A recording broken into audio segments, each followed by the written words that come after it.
You know, when you retire, you really need something in your life to look forward to every day.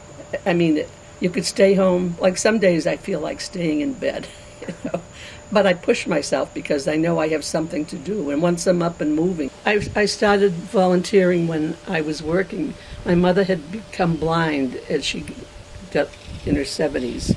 And I was really interested in doing something for the blind. So I went to MAB, which is Massachusetts Association for the Blind.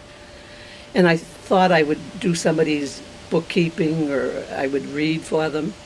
And they called me back and asked me if I would be a shopper for a young blind mother who had just lost her husband and had a little girl.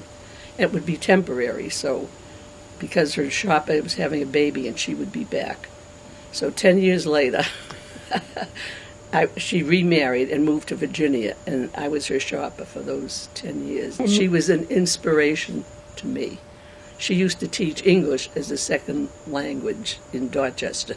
She was born blind, so she handled it extremely well. When I retired, because I was a widow, I was used to being busy all the time, and one of my friends volunteered at the senior center, and she said they were looking for people to be on the desk, and I knew I was, good on the desk. So 22 years later, on Friday afternoons, I'm still on the desk. I meet all different kinds of people, and so many elderly people don't have anybody to talk to. So the phone will ring and somebody will ask a question, and they're really not looking for information, they're looking for somebody to talk to. And the same with coming in, they'll stand by the desk and they'll tell me what they're looking for. And then they'll stand there and tell me about their life, and I'm sure they do it to the other people that are at the desk.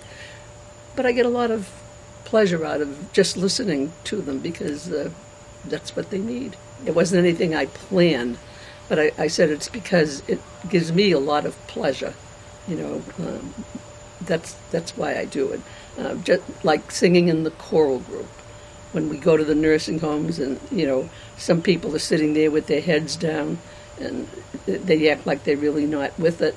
And all of a sudden we'll start singing an old song that they know and they'll pick their head right up and mouth the words with it, even if they can't talk, I mean, it gives you such a feeling of pleasure, And we also go down to the Ark in North Weymouth and, sing for them. So happy to see us, at the end they come up and sing with us. And because of that, we've got invited to sing at a couple of places, special things down in Hanover. It makes you feel good to bring joy to somebody else's life. People that don't have a lot of joy sometimes, Yeah.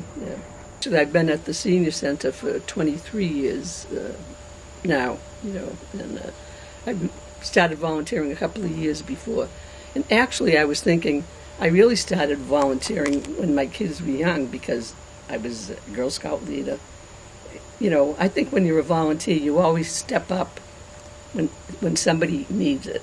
And my daughter wanted to be a Girl Scout, and the only way she could be a Girl Scout was if I became a leader.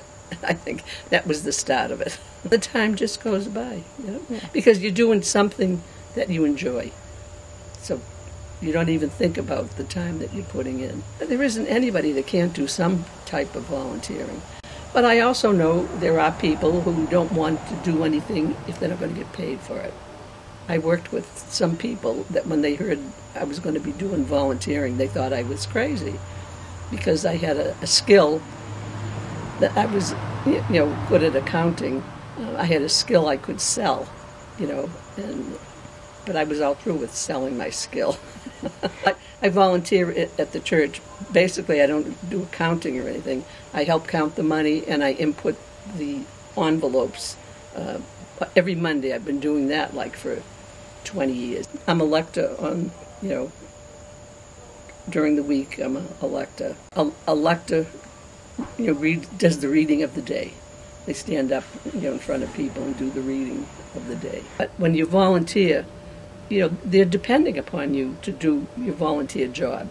They really depend upon you. And I'm from the old school. If you say you're going to do something, you show up and do it, whether you feel like it or not.